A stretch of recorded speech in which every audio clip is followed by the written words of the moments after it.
Assalamualaikum warahmatullahi wabarakatuh. Bismillahirrahmanirrahim. Innal hamdalillah nahmaduhu wa nasta'inuhu wa nastaghfiruh wa na'udzu billahi min shururi anfusina wa sayyiati a'malina. Man yahdihillahu fala mudilla lahu wa man yudlil fala hadiya lahu.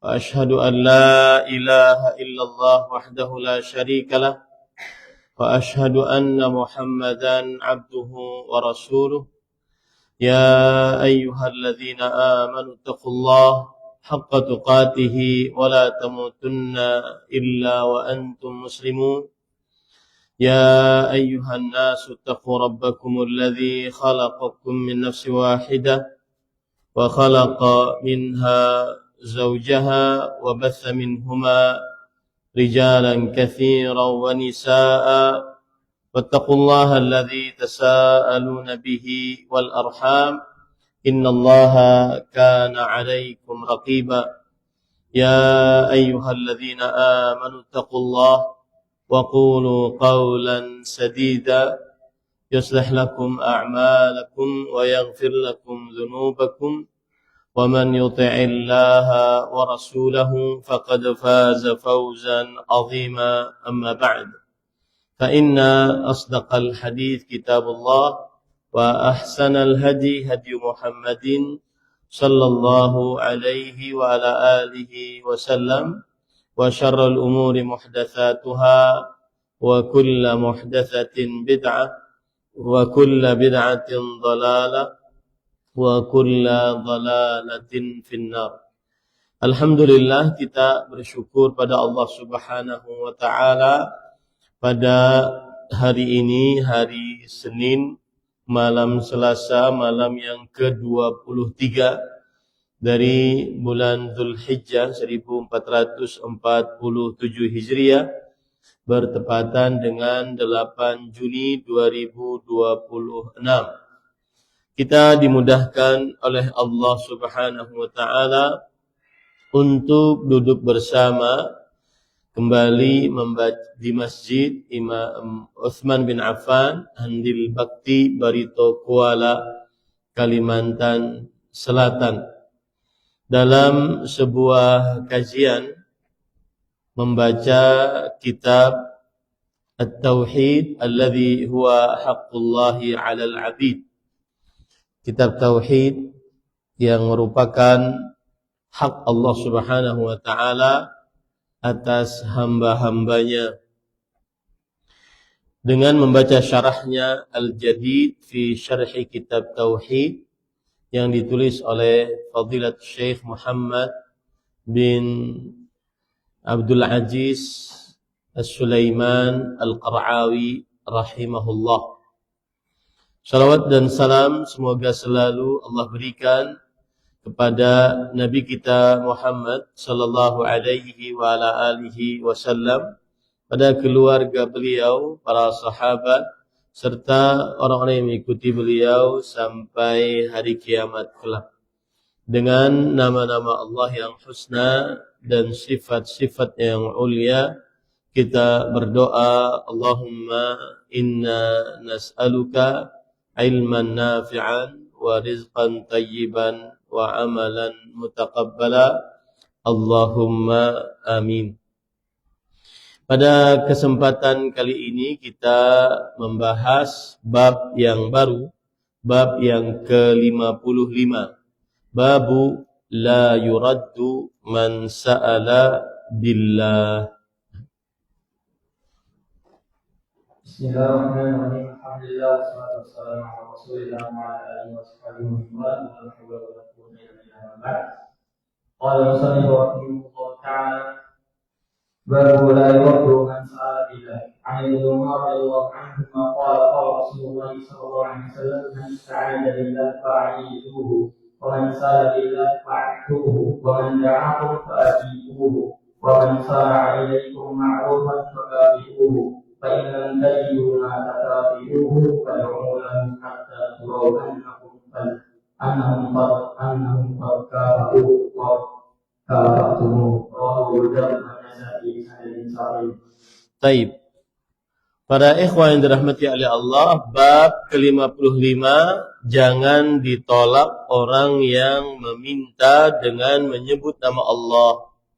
Maksud dari bab ini adalah tidak boleh menolak permintaan seseorang, dan saat dia meminta menyebut nama Allah Subhanahu wa taala.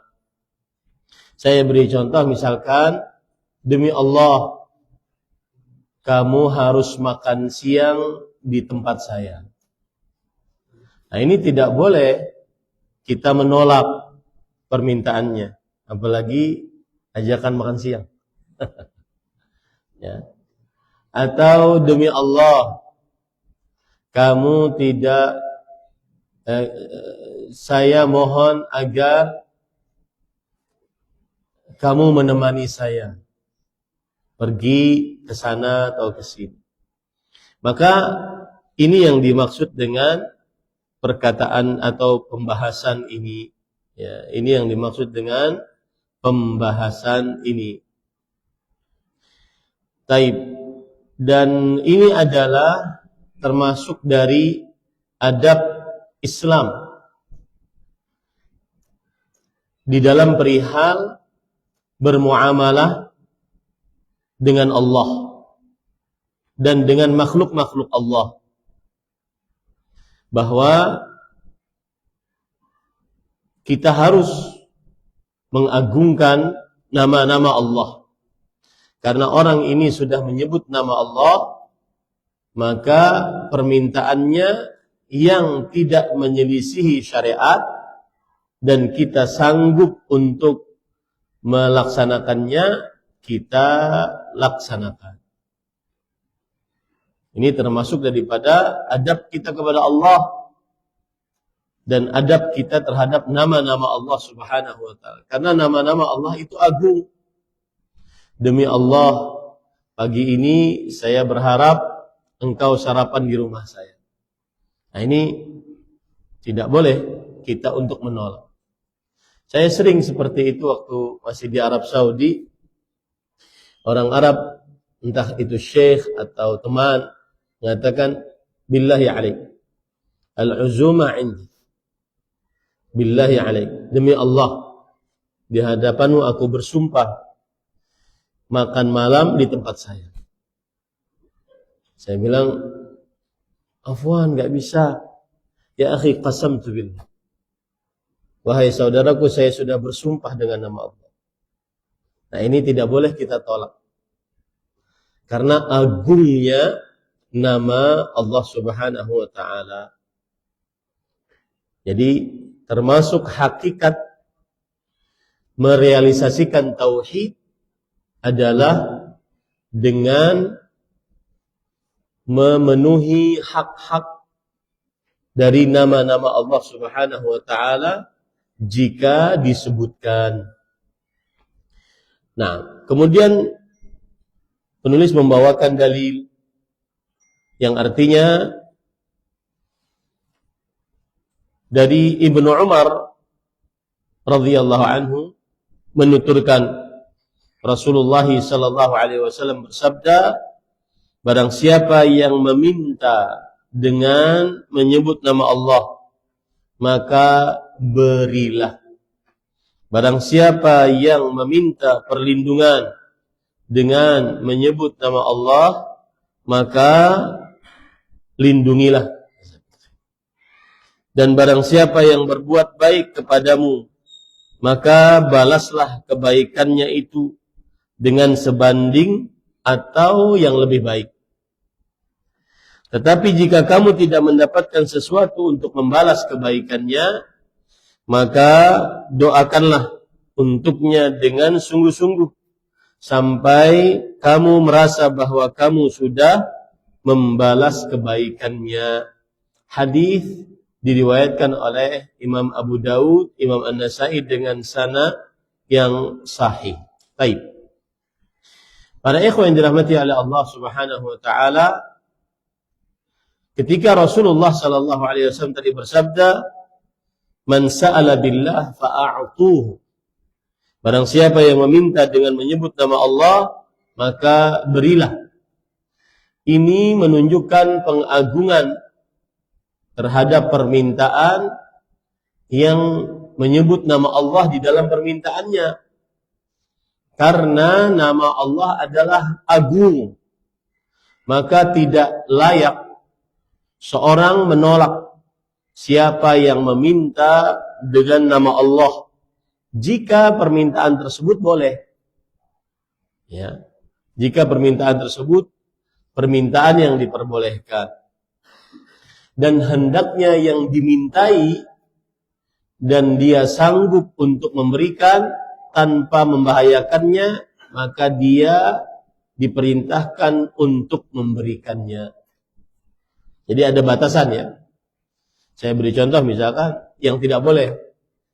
Demi Allah atau dengan nama Allah, saya minta istrimu.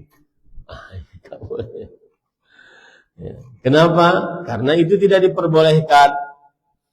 Dan juga karena yang dimintai tidak sanggup untuk memberikannya. Karena membahayakan dirinya dan keluarganya. Ada orang misalkan juga, demi Allah, saya minta kamu meloncat dari lantai 3 ke bawah. Jangan kamu selisihi, saya sudah menyebut nama Allah. Nah, ini nggak boleh.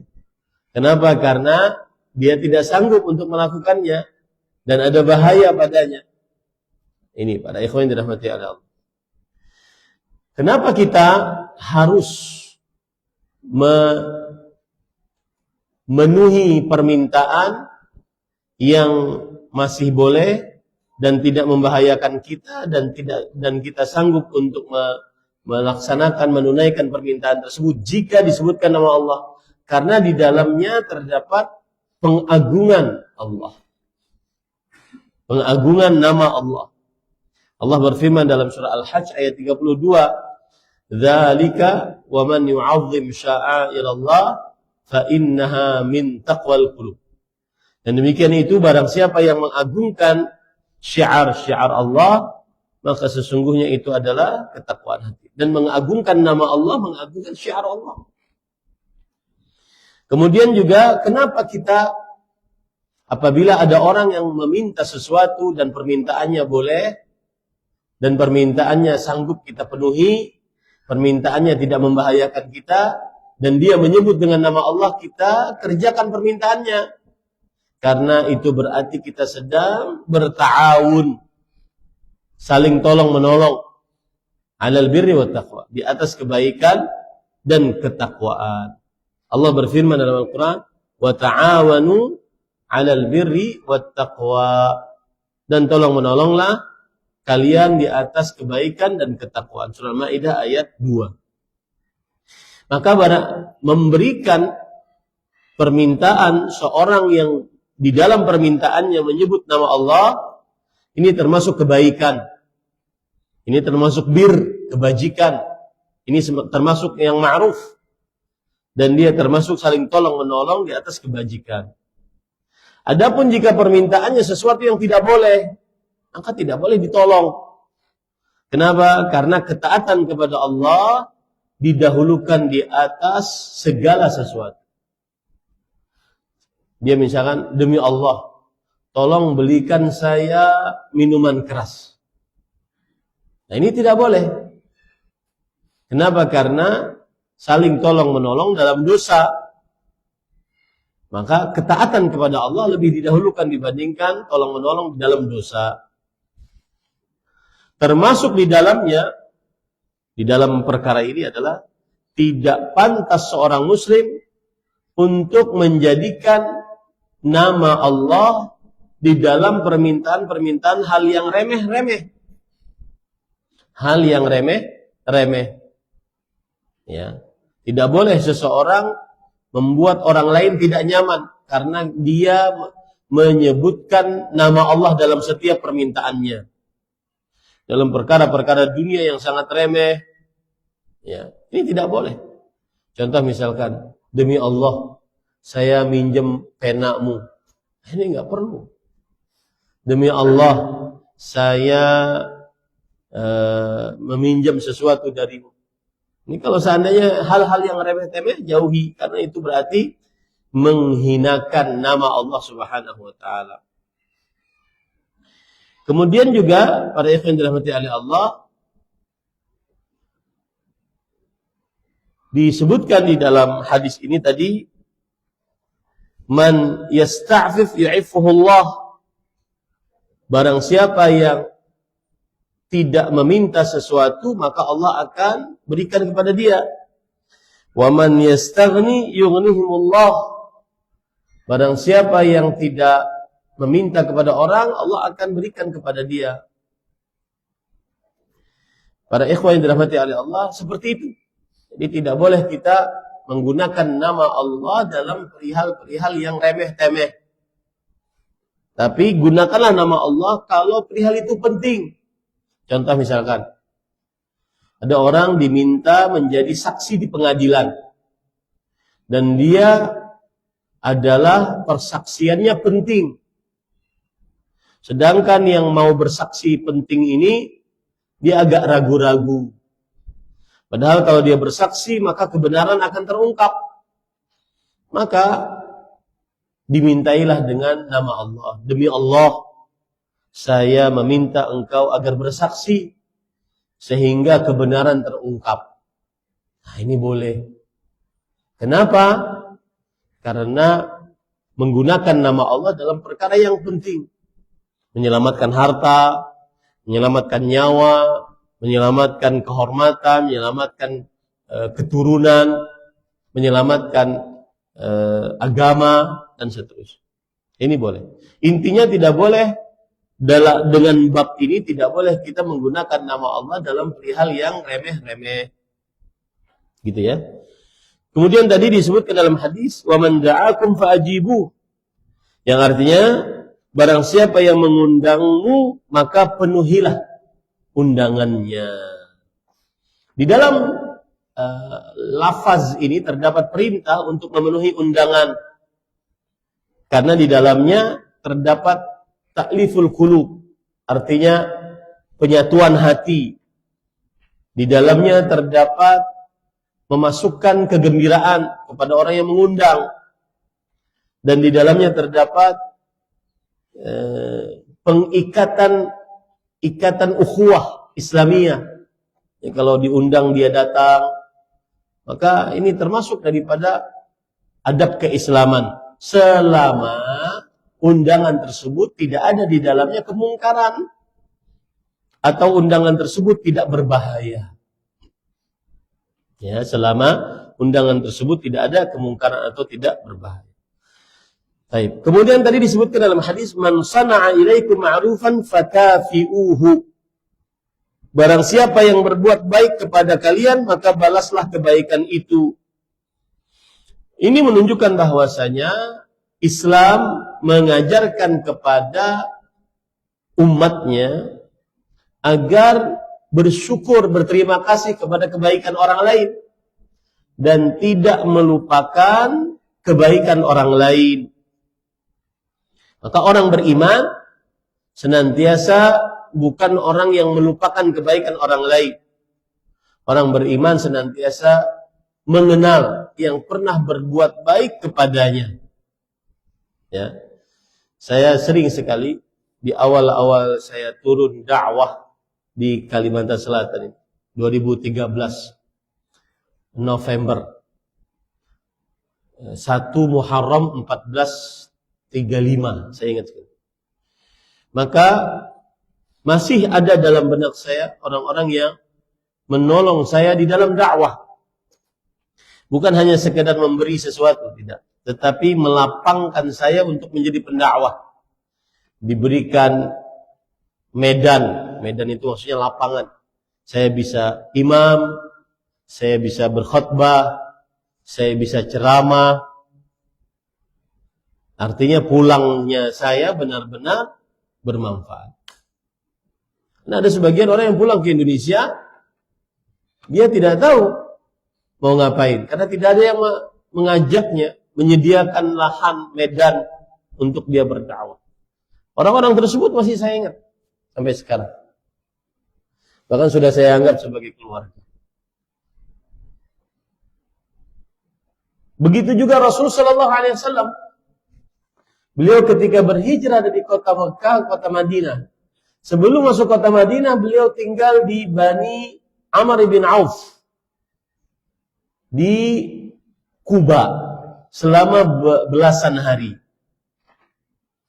Yang mana beliau tinggal di situ. Sebelum akhirnya beliau masuk kota Madinah. Maka beliau tidak lupa itu. Makanya sebagian ulama mengatakan salah satu penyebab kenapa Rasulullah SAW setiap Sabtu pergi baik dengan naik onta, naik kendaraan ataupun jalan kaki setiap Sabtu ke Kuba. Itu karena bentuk kesyukuran. Terima kasih kepada orang yang pernah berjasa. Dan bagi kita sebagai manusia, orang yang paling berjasa terhadap kita itu yang paling utama orang tua, kemudian guru agama. Maka berterima kasihlah kepada mereka. Orang tua yang telah melahirkan kita. Guru agama yang memudahkan kita jalan menuju surga. Berterima kasih. Jangan lupakan mereka. Orang-orang yang tidak lupa akan kebaikan orang lain. Lihatlah Rasul SAW juga. Khadijah, istri beliau.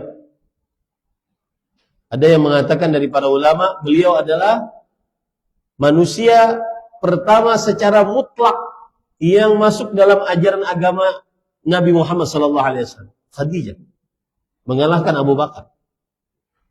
Pertama kali yang masuk Islam adalah Khadijah. Maka Nabi Muhammad SAW tidak pernah melupakan Khadijah.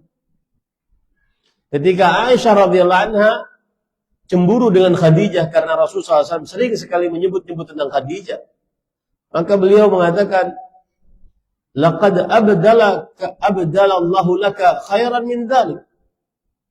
Kenapa engkau masih ingat Khadijah? Padahal Allah telah menjadikan untukmu, menggantikan untukmu yang lebih baik, yaitu saya, Aisyah radhiyallahu anha. Maka Rasulullah SAW mengatakan, "Wallahi ma abdalani Allahu khairan minha." Tidak pernah Allah menggantikan untukku yang lebih baik daripada Khadijah. Beliau membela istrinya. Makanya disebutkan oleh para ulama sejarah, cinta Rasul SAW kepada Khadijah itu al-hubbul wafi. Cinta yang tunai. Kalau bahasa Banjarnya tuntung pandang. Beliau tidak menikahi di atas Khadijah. Beliau tidak mempoligami Khadijah, tuntung pandang.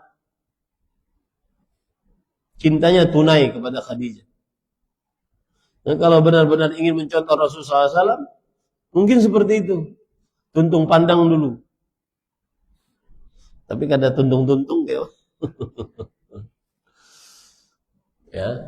Cintanya tunai Rasulullah SAW pada Khadijah. Lam yatazawwaj ala Khadijah. Tidak menikah di atas Khadijah.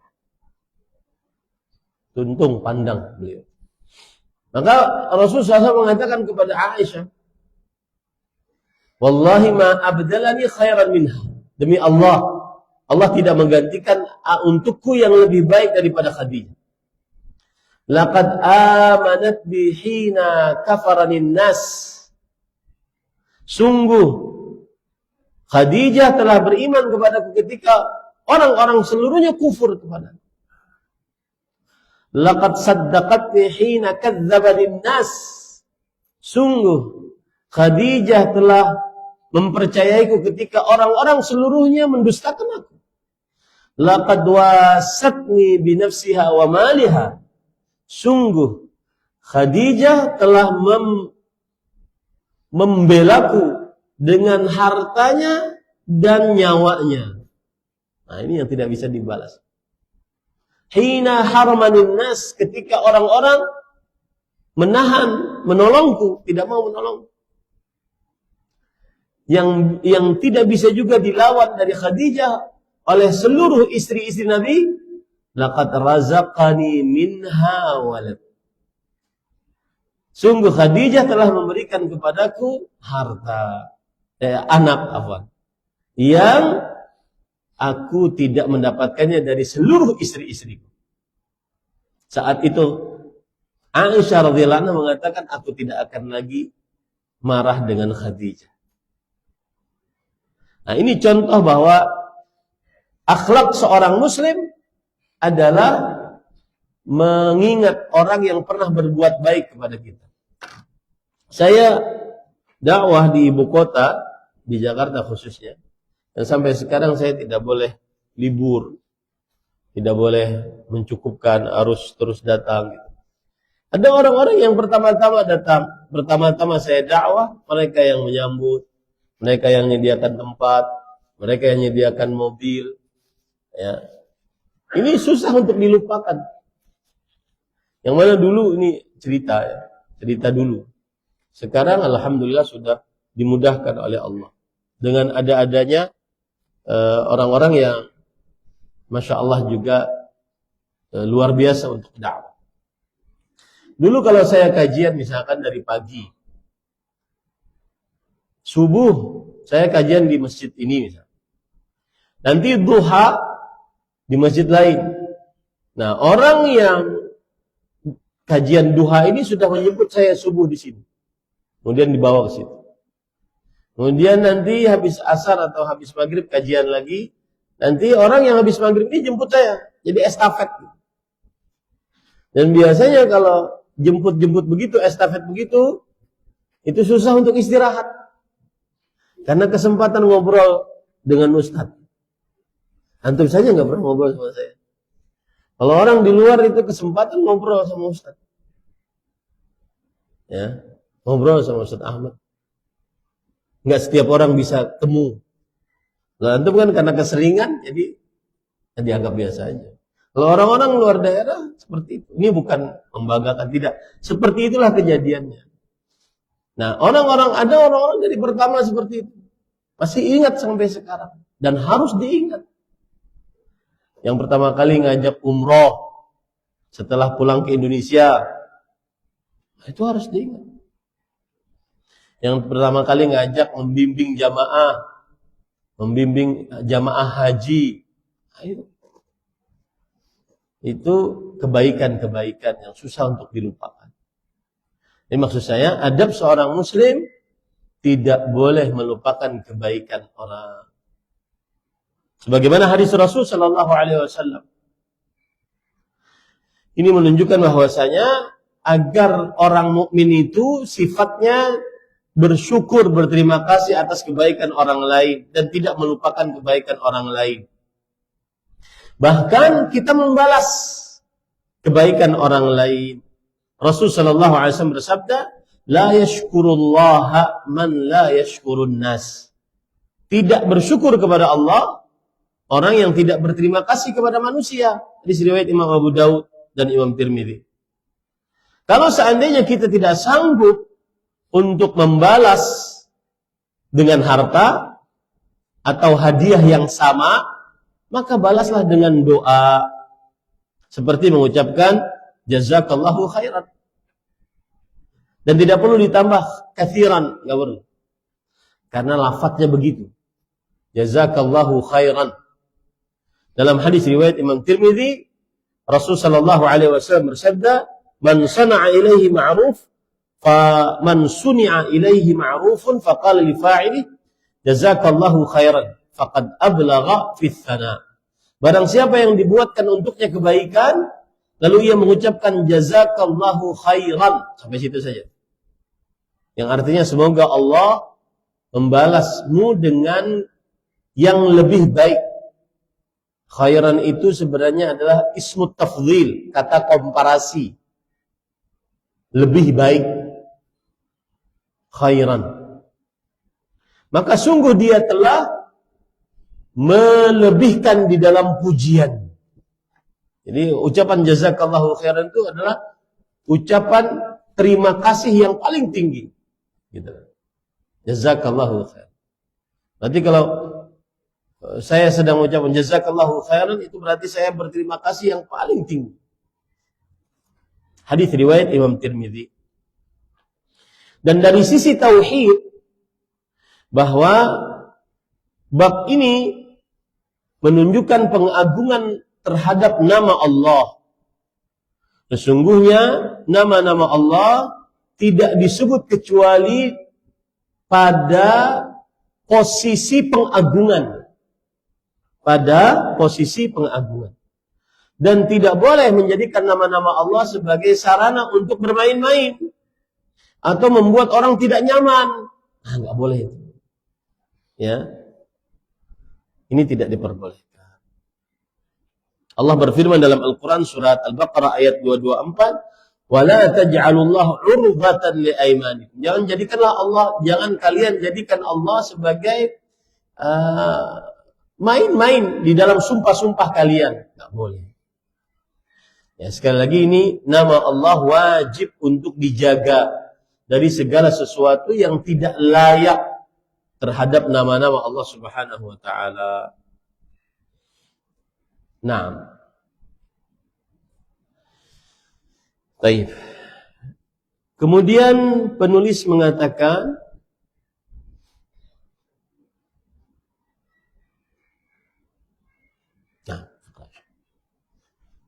syarhul kalimat.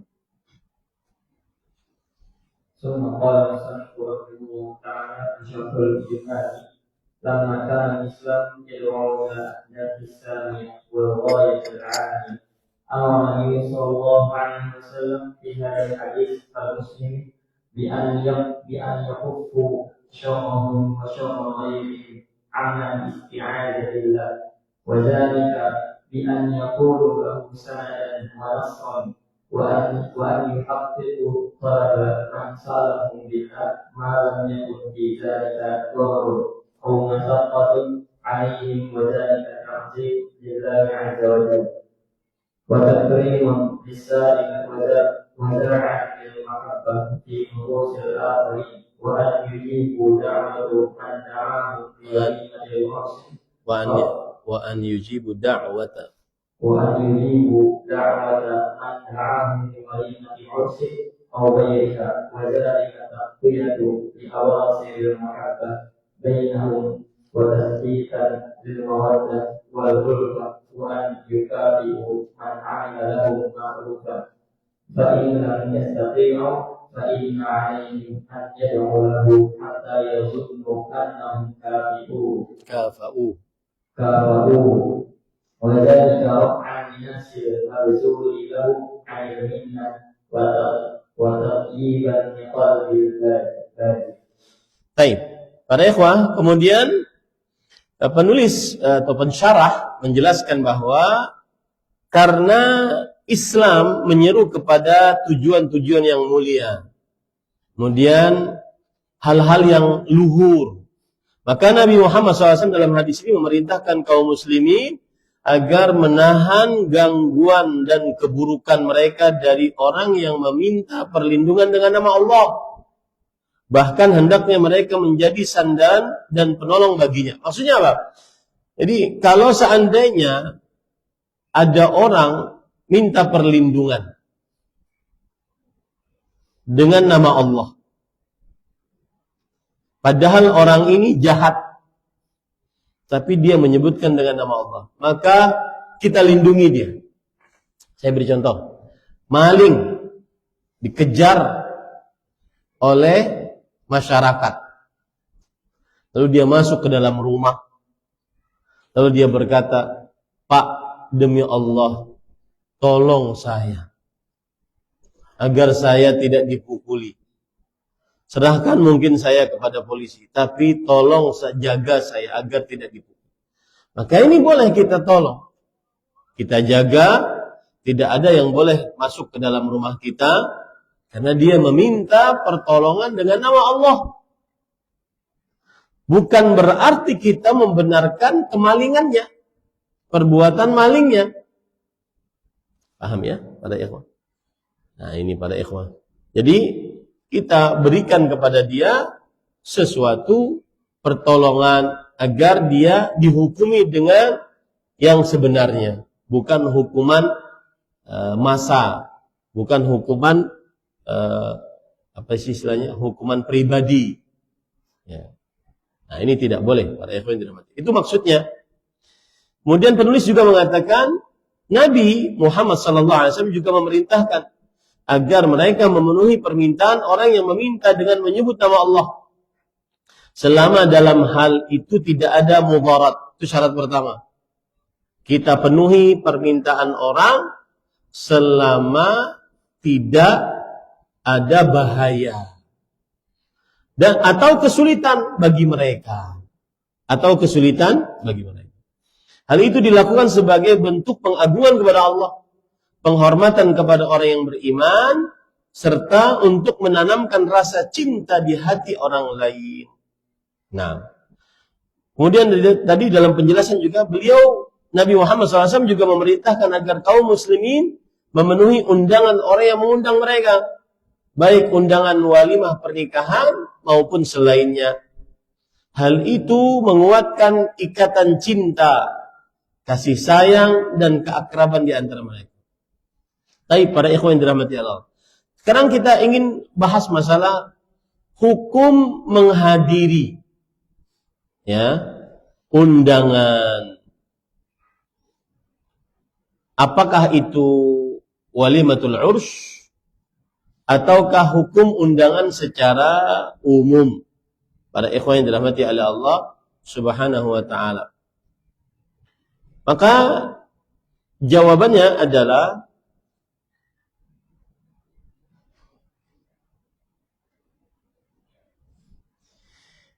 apabila sebentar ya.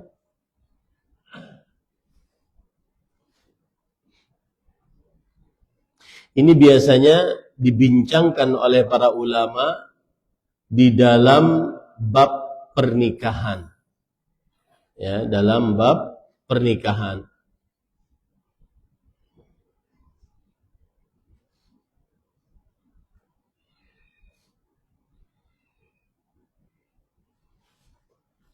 Sebentar.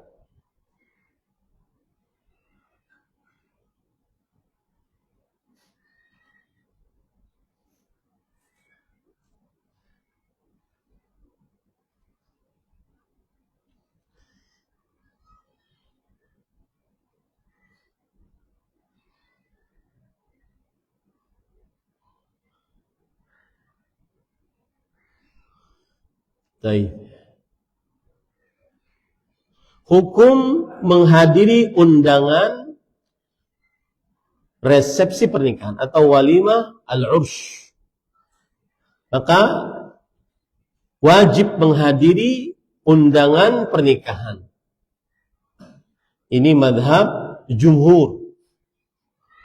Mayoritas para ulama dari madhab Maliki, madhab Syafi'i menurut pendapat yang lebih sahih dari mereka, madhab Hambali, dan sebagian dari ulama madhab Hanafi.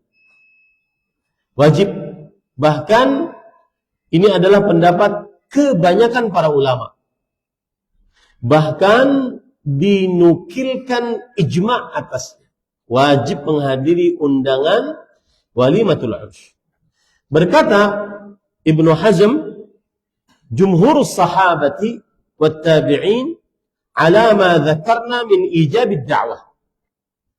Mayoritas para sahabat dan para tabi'in sebagaimana yang sudah kita sebutkan, yaitu wajib menghadiri undangan. Kemudian berkata Ibnu al-Arabi, ulama Islam mazhab Maliki, nassa Malikun wa aktsarul ulama ala wujubi ityani ta'amil walimah. Imam Malik menegaskan dan kebanyakan para ulama wajibnya menghadiri makanan walimah. Makanan pernikahan, makanan yang dibuat karena pernikahan.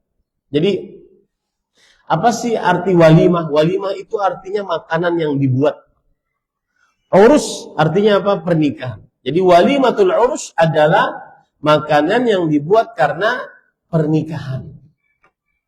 Wajib untuk menghadiri undangan walimatul urs menurut jumhur ulama, ya. Dan dalilnya adalah hadis yang diriwayatkan oleh Imam Bukhari dan Muslim. Ajibu hadhihi da'wah. Penuhilah, hadirilah undangan ini. Idza du'itum laha, jika kalian diundang untuknya. Kemudian Abdullah bin Umar berkata, kana Abdullah ya'ti ad-da'wah fil 'urs wa ghairil 'urs wa huwa sha'im. Bahkan Abdullah bin Umar, sahabat Rasul SAW, ahli fatwa, ahli hadis, ulamanya, para sahabat, beliau menghadiri undangan pernikahan atau selain pernikahan, walaupun dalam keadaan sedang berpuasa. Ini disebutkan dalam hadis riwayat Bukhari dan Muslim. Ini para ikhwan.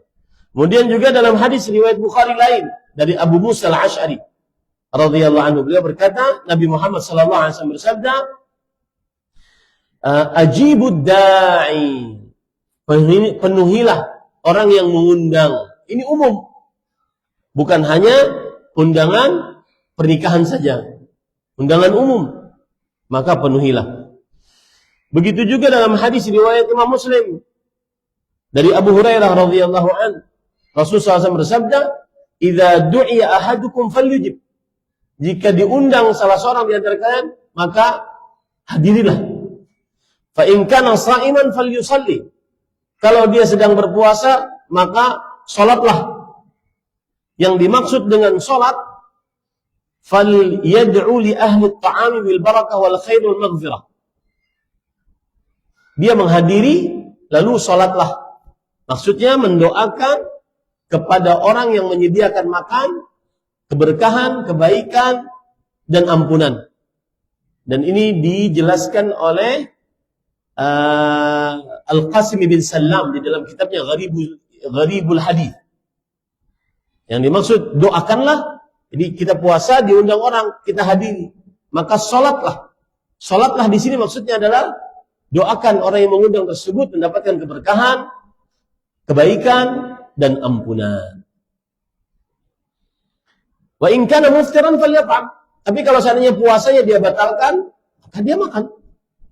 Maka dia makan. Ini menunjukkan bahwa Nabi Muhammad SAW memerintahkan menghadiri undangan dan perintah yaqtadil wujub. Perintah menunjukkan kepada kewajiban. Ini para ikhwan dirahmati oleh Allah Subhanahu wa taala. Kemudian juga dalam hadis riwayat Imam Muslim dari Abu Hurairah radhiyallahu anhu, Rasul sallallahu alaihi wasallam bersabda, "Wa man lam yujib ad-da'wah faqad 'asa Allah wa rasulahu." Yang tidak memenuhi panggilan ataupun tidak memenuhi undangan, maka sungguh ia telah bermaksiat kepada Allah dan Rasulnya. Sungguh ia telah bermaksiat kepada Allah dan Rasulnya. Nah, ini dalil yang menunjukkan bahwa menurut jumhur ulama, hukum menghadiri undangan adalah wajib. Sudah azan? Antum nggak ingetin saya. Baik, tafadhal silakan.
أشهد أن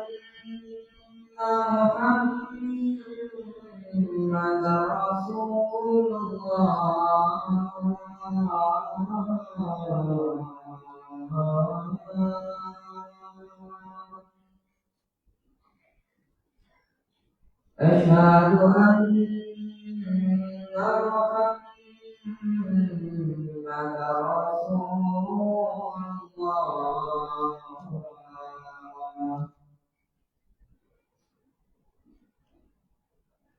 حي على الصلاة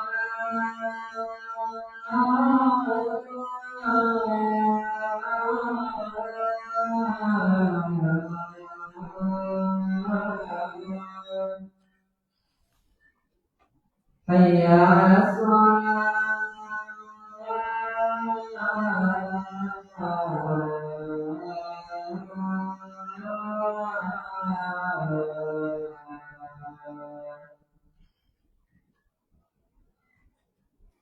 حي على حي على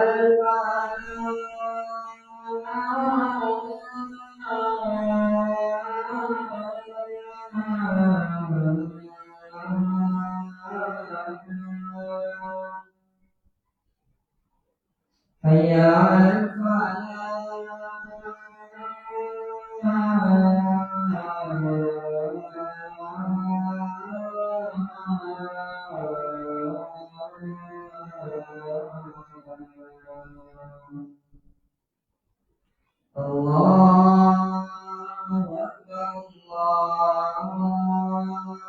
أكبر الله أكبر لا إله إلا الله.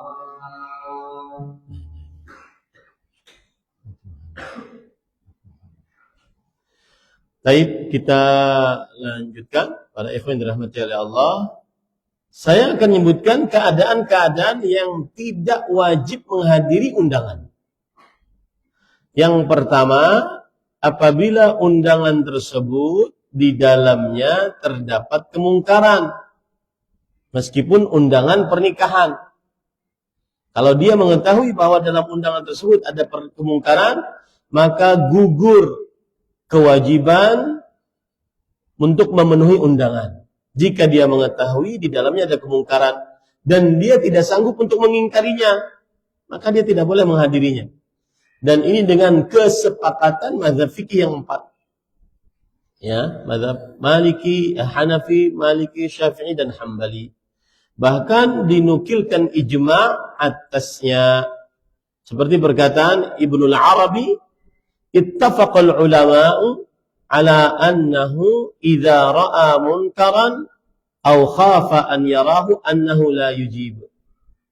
Para ulama bersepakat bahwa jika ia melihat kemungkaran atau takut untuk melihat kemungkaran itu ada, maka dia tidak menghadiri undangan tersebut. Dikatakan oleh Ibnul Arabi. Kemudian dikatakan juga oleh Imam Al-Qurtubi dari mazhab Maliki juga. Di dalam kitab beliau Al-Mufhim lima ashkala ilmi min sahih Muslim, bahwa hadza kulluhu ma lam yakun fi at-ta'ami syubhah aw talhaqa fihi minnah aw qaranahu munkar fala yajuzu al-hudur wala al-akl wala yukhtalafu fihi.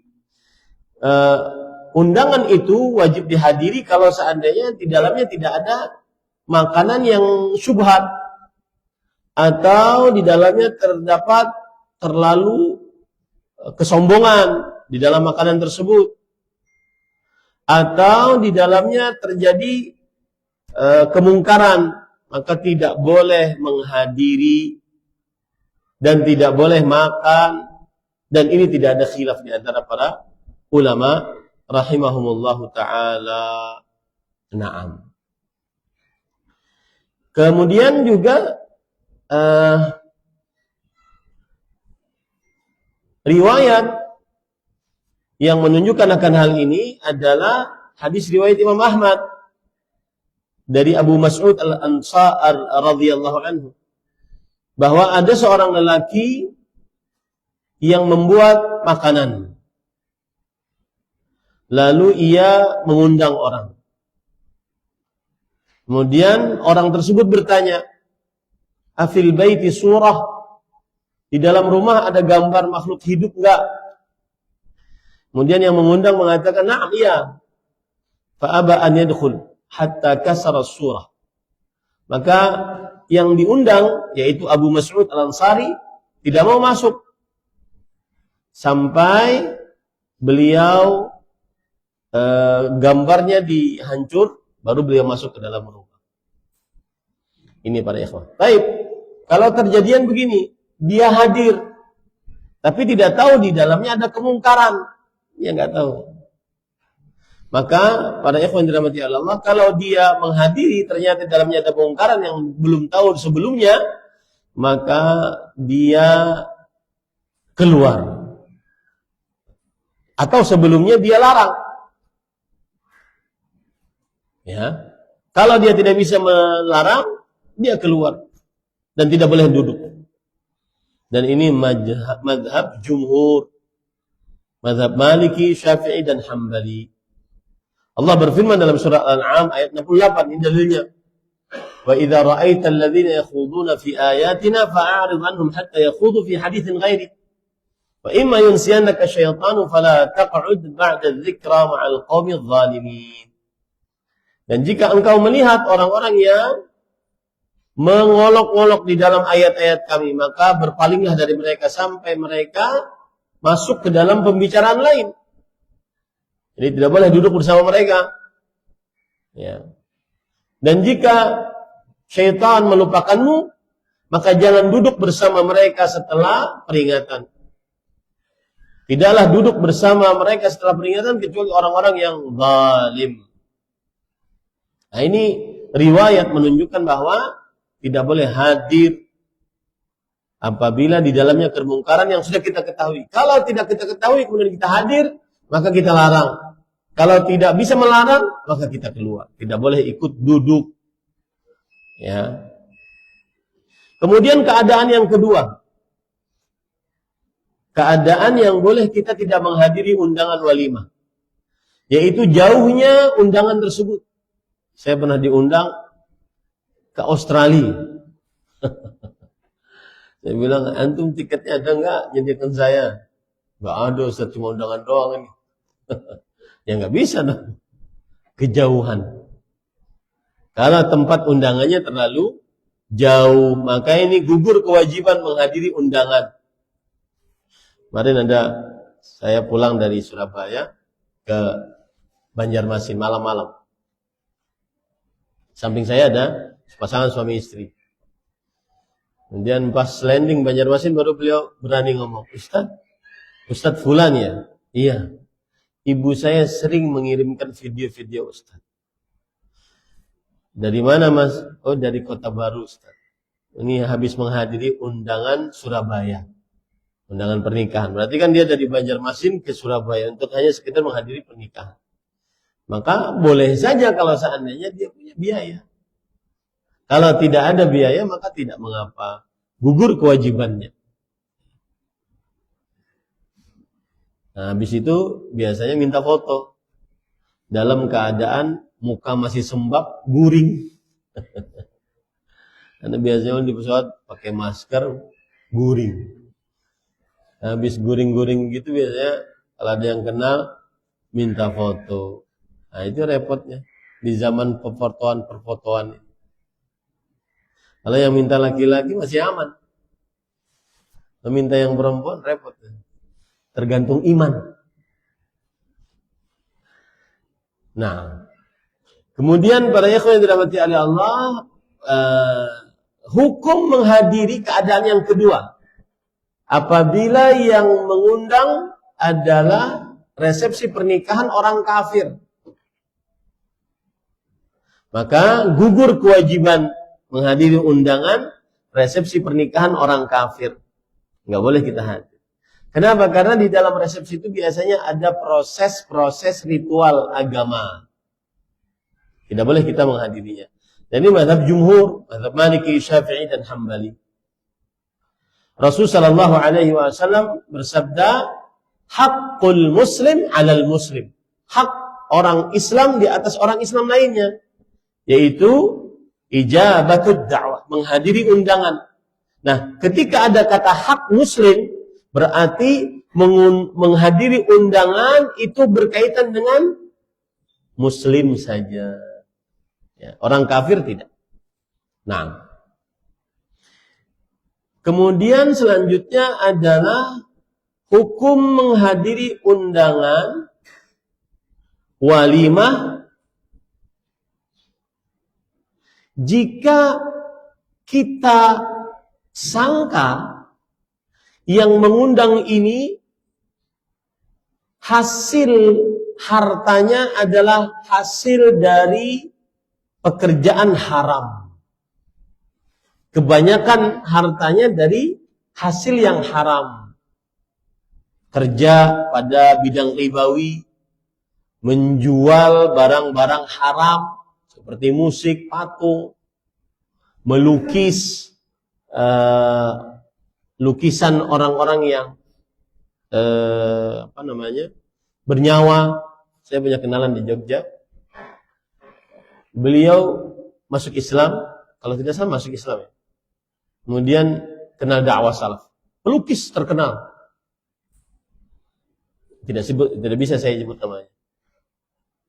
Dulunya pelukis internasional, dulunya melukis makhluk-makhluk hidup. Tapi setelah mengenal dakwah, masuk Islam dan mengenal dakwah, akhirnya dia tinggalkan biasanya. Dan akhirnya dia melukis hanya pemandangan-pemandangan. Kadang-kadang konsekuensi dari masuk Islam, konsekuensi mengenal dakwah, itu berhadapan dengan penghasilan. Berapa banyak yang saya dapati orang-orang yang mengenal dakwah, akhirnya meninggalkan pekerjaan yang haram. Mau tidak mau, itu konsekuensi berhijrah. Maka gugur kewajiban memenuhi undangan jika yang mengundang kebanyakan dari hasil hartanya bukan halal. Nah, tidak dihadiri undangan. Dan ini mazhab jumhur, mazhab Hanafi, Maliki, Syafi'i, dan salah satu pendapat dari mazhab Hambali. Kenapa? Karena pada hartanya ada syubhat. Maka kita tidak menghadirinya. Yang kelima, menghadiri undangan jika di dalamnya terdapat hal yang mendatangkan kesombongan. Bahwa yang diundang high class semua. VVIP semua. Orang-orang bintang 5 semua. Ya, maka gugur kewajiban menghadiri undangan jika diketahui bahwa maksud dari yang mengundang atas undangannya adalah menampakkan kekayaan, menampakkan kesombongan. Nah, ini Rasul sallallahu alaihi wasallam bersabda, "Syarrut ta'am ta'amul walimah." Seburuk-buruk makanan yang dibuat saat pernikahan. Yang diundang hanya orang kaya, yang miskin tidak diundang. Nah, ini hati-hati yang buat pernikahan-pernikahan. Dan juga terkhusus kepada para pendakwah. Zaman sekarang seumuran saya sudah mulai menikahkan anak-anaknya. Kadang-kadang yang diundang yang high class semua. Undangan kadang-kadang di hotel-hotel berbintang, bintang 10 misalnya. Ya, orang-orang yang ikhwah-ikhwah susah untuk datang. Bolehlah pakai sandalnya. Bingung sih. Belum pernah diundang tuh. Undangan di hotel bintang 5. Yang mengundang yang diluaskan rezekinya dan dia support dakwah. Ya, otomatis nggak bisa kita pakai sendal biasa gitu. Apalagi ulun kalau keluar kota ya sendal jepit. Sendal jepit. Maka akhirnya beliau punya inisiatif. Kalau yang diundang banyak para ustadz, beliau mengadakannya di rumah. Nah, ini bagus. Ya. Tidak terlalu bermewah-mewah. Lalu ingat dulu pernikahan dengan Ummu Thuraya, yang hari ini saya panggil dengan panggilan My Supercalifragilisticexpialidocious. Kalau tidak paham, cari sendiri apa artinya. Supercalifragilisticexpialidocious. Dulu kita undangan tuh tidak ada istilah apa itu namanya? Tempat duduk pelaminan. Kan ada tuh pelaminan. Tahun 2005 tidak ada foto-foto, tidak ada WO, wedding organizer-nya. Kemudian maharnya murah, nggak mahal-mahal. Kemudian tidak ada baju khusus perempuan, baju khusus gitu. Ya, pakai baju apa. Nah, sekarang sebagian ikhwah yang sudah ngaji, bahkan akhwat yang sudah ngaji pun ya harus berpenampilan wah. Karena itu kejadian di tempat mertua di Lombok. Sampai ke Banjarmasin juga demikian. Namanya orang tua kan ingin dirayakan juga di sini. Itu pun sederhana mungkin. Saya masih ingat waktu itu diundang keluarga bapak, keluarga papa, keluarga mama. Dan tirainya cuma tirai seperti itu. Pakai tali tengah rumah. Rumah ada 7 leher. Karena istri pakai cadar kan otomatis tidak dibuka. Yang masuk hanya boleh perempuan. Ada keluarga papa, keluarga mama. Kai kita nyebutnya. Yasidin pakai ini. Pakai apa namanya? Yang horden tadi pakai tali. Mana aku hendak melihat orangnya mana enggak. Karena belum paham kan. Jadi yang paling utama adalah keberkahan setelah pernikahan. Bukan kemewahannya. Baihaqi. Bolehkah? Bukhari Muslim. Kashful Anwar. Mana Kashful Anwar? Ya. Jadi yang paling berkah, yang paling utama adalah keberkahan setelah pernikahan. Kadang-kadang habis puluhan juta. Kemudian isuknya bingung hendak makan apa. Apalagi di zaman sekarang saya sering nanya kepada penghulu. Nikah di KUA murah. Super duper murah.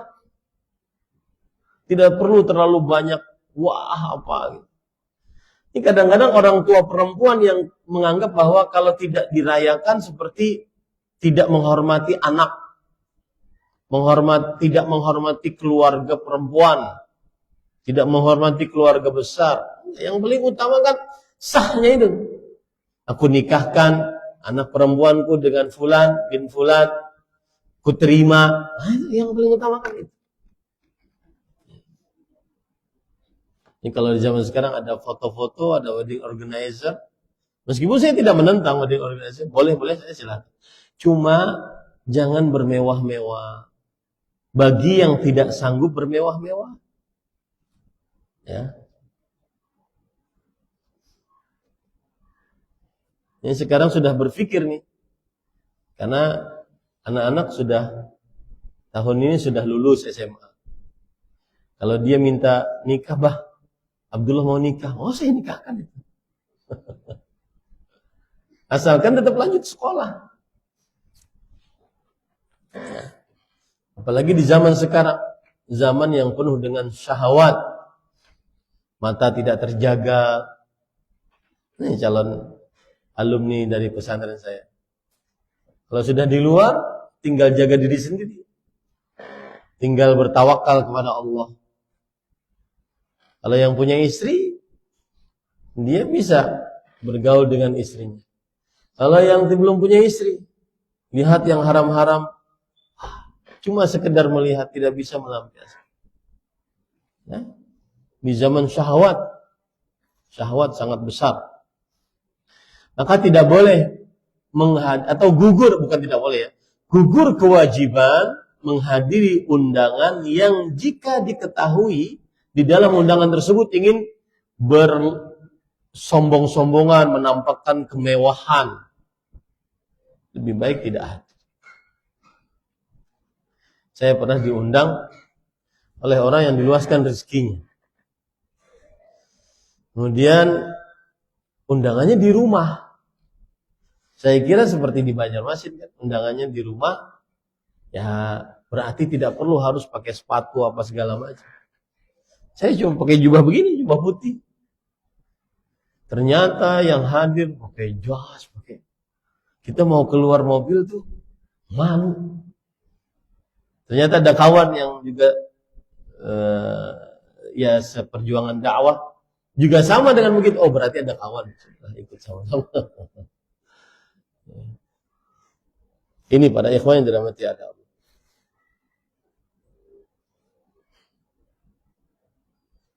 Baik. Kemudian yang keadaan yang keenam, yaitu apabila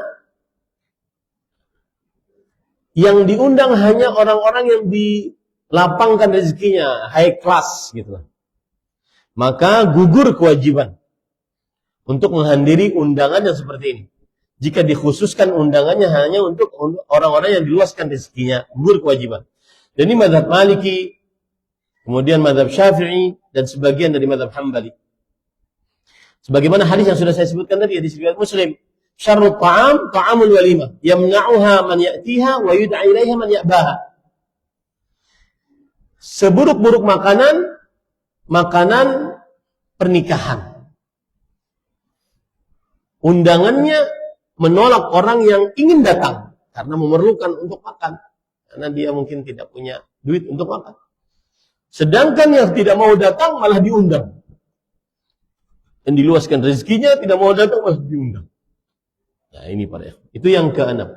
Yang ketujuh adalah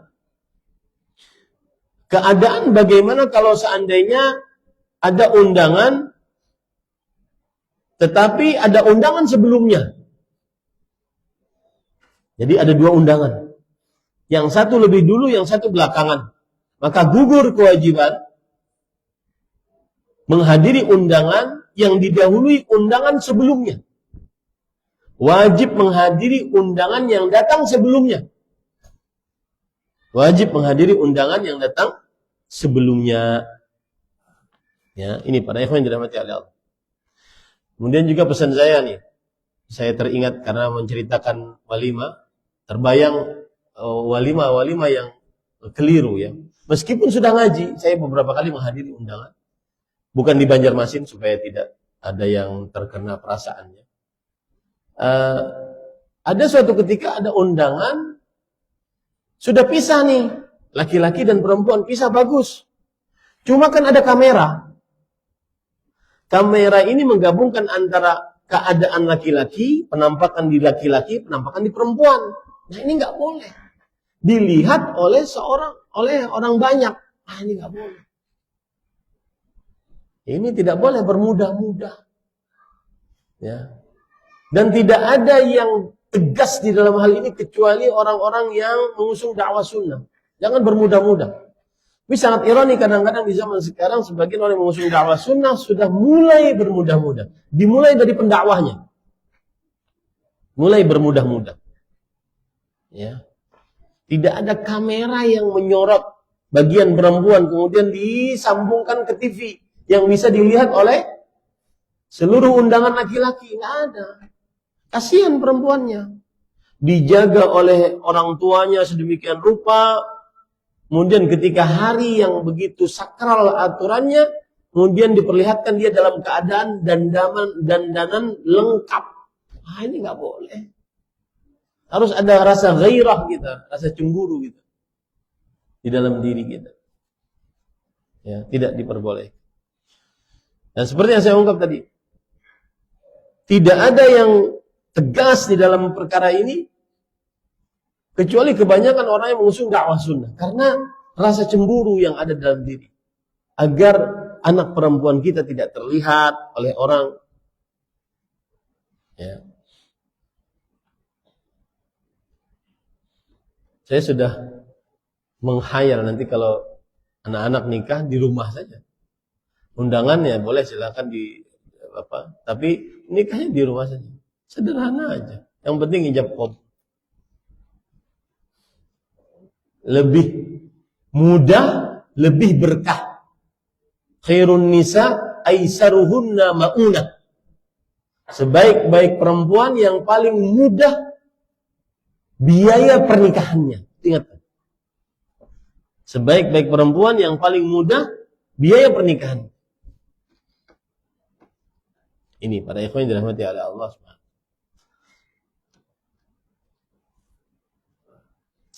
Nah, kemudian itu yang ketujuh. Yang kedelapan adalah menghadiri undangan apabila ada uzur syar'i. Ada uzur syar'i, seperti misalkan perempuan diundang, dia ingin menghadiri tapi di luar kota tidak punya mahram. Nah, ini uzur syar'i. Boleh dia tidak menghadiri. Ya, boleh dia tidak menghadiri. Nah, dan ini mazhab jumhur.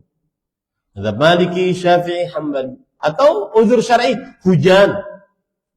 Lawang sholat berjamaah saja gugur apabila ada hujan lebat. Sholat aja bisa dijamak apabila ada hujan lebat. Tapi nggak boleh jamak sholat karena undangan walimah banyak.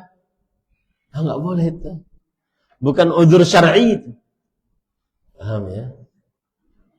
Yang kesembilan adalah gugur kewajiban menghadiri undangan kalau undangannya umum. Semua jamaah Masjid Utsman bin Affan agar menghadiri undangan walimatul urs, pernikahan anak saya misalnya. Kan umum tuh, nggak disebutkan fulan. Nah, ini gugur kewajiban. Tidak wajib menghadiri undangan yang umum. Ya. Kemudian para ikhwan yang dirahmati oleh Allah Subhanahu wa taala, yang ke-10 adalah boleh tidak menghadiri undangan apabila yang diundang mohon agar tidak bisa berhadir dan yang mengundang membolehkan. Nah, dia tidak bermaksiat jadinya kepada orang yang mengundang. Ya, dia tidak bermaksiat jadinya kepada orang yang mengundang. Yang ke-11 yang terakhir adalah tentang boleh seorang perempuan untuk tidak menghadiri undangan, gugur kewajiban menghadiri undangan apabila perempuan tersebut sudah menikah dan suaminya tidak mengizinkan. Suaminya tidak mengizinkan untuk menghadiri undangan. Nah, ini 11 keadaan orang-orang boleh tidak menghadiri undangan walimatul urs.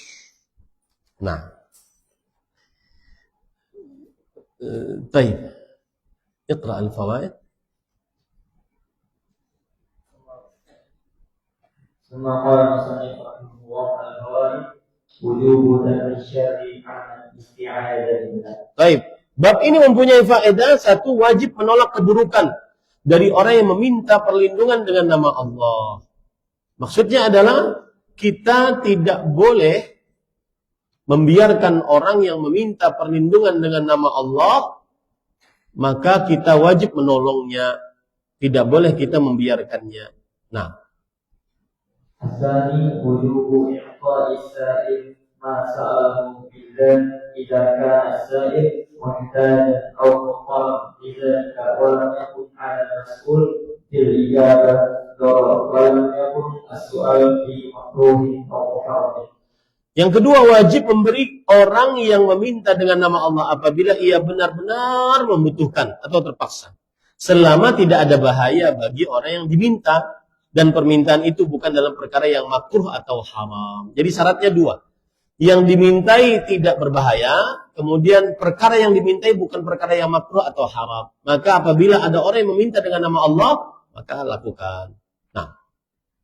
الثالث وجوب إجابة دعوة المسلم إلى عرس أو غيره ما لم يترتب على ذلك ضرر ديني أو دنيوي. Nah, yang ketiga, wajib memenuhi undangan seorang muslim, baik undangan pernikahan atau selainnya, selama tidak menimbulkan mudarat agama atau duniawi. Nah,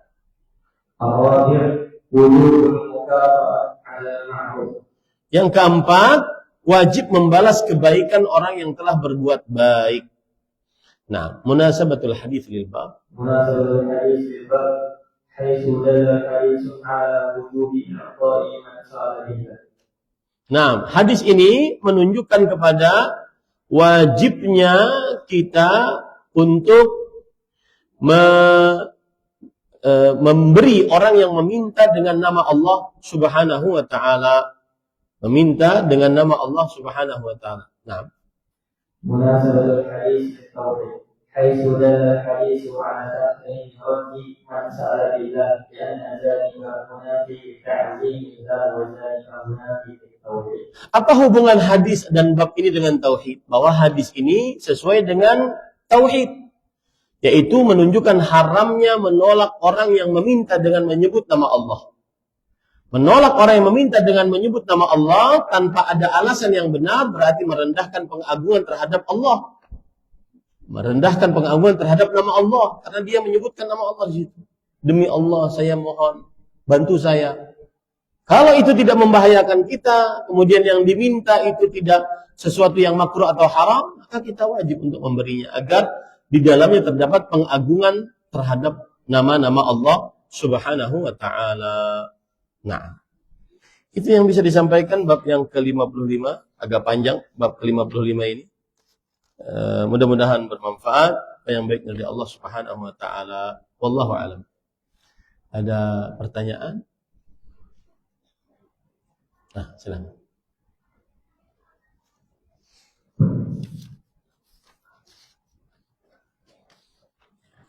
Assalamualaikum warahmatullahi wabarakatuh. Waalaikumsalam. Mohon dijelaskan mengenai permohonan yang diiringi dengan kata-kata demi Allah. Apakah itu jatuh hukum pada seperti halnya bersumpah? Yang pertama, jika hal itu jatuhnya pada sumpah, bagaimana seseorang bisa bersumpah bahwa misalkan contoh yang tadi Ustaz sampaikan bahwasanya kamu besok harus sarapan di tempat saya pagi hari. Sedangkan orang yang bersumpah tidak tahu kondisi orang yang diminta besok ini dalam keadaan apa dia masih berpanjang atau tadi sudah kita sebutkan bahwa apabila ada orang meminta dengan menyebut nama Allah, maka kita hadiri permintaannya atau kita penuhi permintaannya tanpa membahayakan kita atau kita masih sanggup untuk mengerjakannya. Kalau sudah mati berarti tidak ada urusan. Kalau sudah mati tidak ada urusan. Ya. Dan menyebut nama Allah di sini bukan dia sedang bersumpah, enggak. Dia cuma mengatakan saya sudah menyebut nama Allah. Maka hadirlah undangan makanan saya. Maka tidak mesti dia harus bersumpah. Tapi tadi kita menghadirinya ketika orang menyebut nama Allah dalam permintaannya, kita menghadirinya sesuai dengan kesanggupan kita. Yang tidak sanggup, maka bilang tidak sanggup. Karena alasan macam-macam. Alasan bahaya, alasan mungkin kesibukan. Ya, tidak mengapa kita menolak. Wallahu a'lam. Ada lagi? Nah, Mas Abu Ibrahim. Salam. Saat ini kan kita mampu bahwa undangan itu undangan materi panggilan itu tidak ada yang tidak dapat itu. Nah itu mungkin bagaimana kita mengikuti orang kita tahu bahwa kalau tidak dapat itu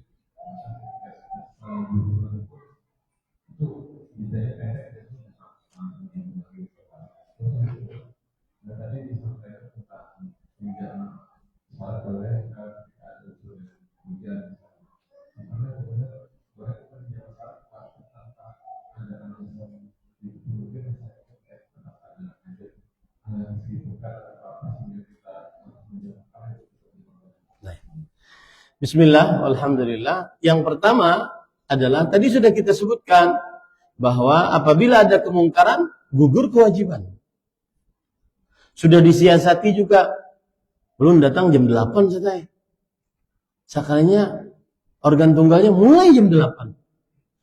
Tuntuk apa sungsung sidin. Ya. Biasanya sih jam 10 mulai.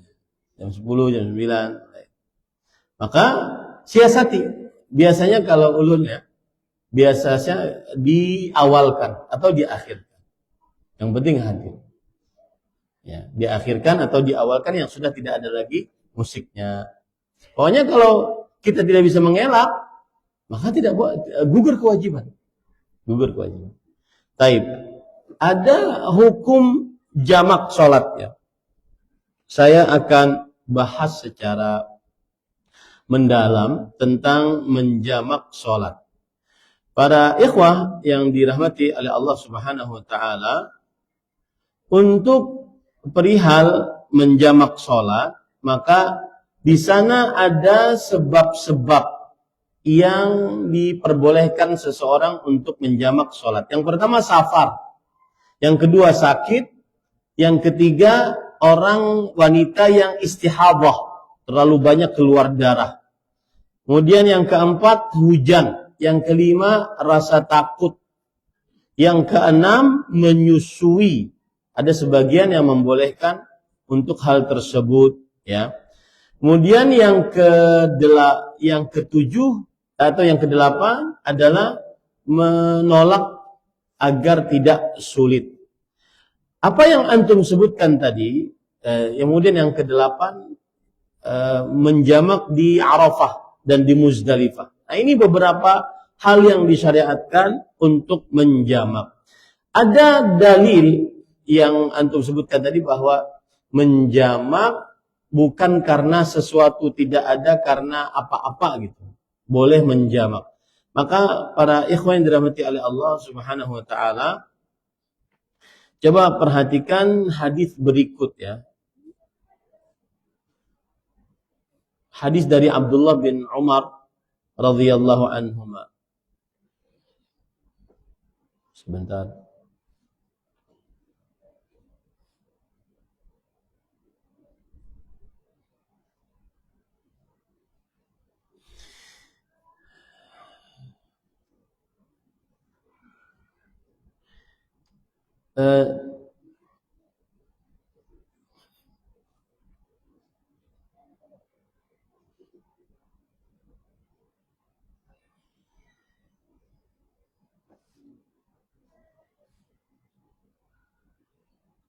Jama'a Rasulullah sallallahu alaihi wasallam baina adh-dhuhri wal 'ashr. Rasulullah SAW menjamak, menggabungkan antara salat zuhur dan asar. Wa baina al-maghribi wal 'isya bil Madinah. Dan di antara salat maghrib dan salat isya di kota Madinah. Min ghairi khaufin wala matar. Tanpa ada rasa takut dan tanpa karena hujan. Maka Abdullah bin Abbas radhiyallahu anhu ditanya, "Ma arada bidzalik?" Apa maksud Rasulullah SAW seperti itu? Arada an la yukhrija ummatan. Rasulullah SAW menginginkan untuk tidak menyulitkan umatnya. Untuk tidak menyulitkan umatnya. Maka berarti di sini apabila terjadi kesulitan boleh menjamak. Tetapi menjamak karena walimatul urus, menghadiri undangan sana sini itu tidak membuat orang sulit untuk sholat pada waktunya, gitu. Ya. Jadi apabila ada kesulitan boleh menjamak. Makanya saya sering mengatakan safar itu qasar identik dengan safar. Boleh mengqasar, memendekkan sholat karena safar. Dan jamak identik dengan kesulitan. Apabila sulit, maka boleh menjamak. Tetapi sulit yang memang benar-benar ukuran syariat, bukan ukuran hawa nafsu. Sedangkan banyaknya undangan, walimah bukan kesulitan. Wallahu a'lam. Nah, beberapa pertemuan yang lalu Ustaz menyampaikan ingin membahas sifat 20 apabila tidak memberatkan, semoga Fian berkenan. Pekan depan aja ya. Habis waktunya. Ingatin saya. Mas Mahdan ingatin saya. Mungkin satu pertemuan saya akan bahas itu saja. Ya. Syekh As-Sa'di dalam kitab Al-Wasail Al-Mufidah lil Hayat As-Sa'idah mengatakan bahwa salah satu kiat bahagia adalah memperkirakan kemungkinan terburuk yang akan terjadi. Bagaimana maksudnya? Maksudnya adalah seseorang berhati-hati jangan sampai dia melaksanakan sesuatu yang dia tidak sanggupi. Kalau seandainya dia memaksakan sesuatu yang tidak dia sanggupi, maka mungkin akan terjadi keburukan. Maksudnya yang lebih mudah, jangan modal nekat. Tetapi perakhirkanlah sesuatu yang memang dalam batas kewajaran dan kemampuan dia. Nah, ini yang bisa dipahami, apa yang baik dari Allah Subhanahu wa taala, apa yang buruk dari saya pribadi kita cukupkan. Subhanakallahumma bihamdika asyhadu an la ilaha illa anta astaghfiruka wa atubu ilaik. Wa sallallahu nabiyana Muhammad walhamdulillahirabbil alamin. Wassalamualaikum warahmatullahi wabarakatuh.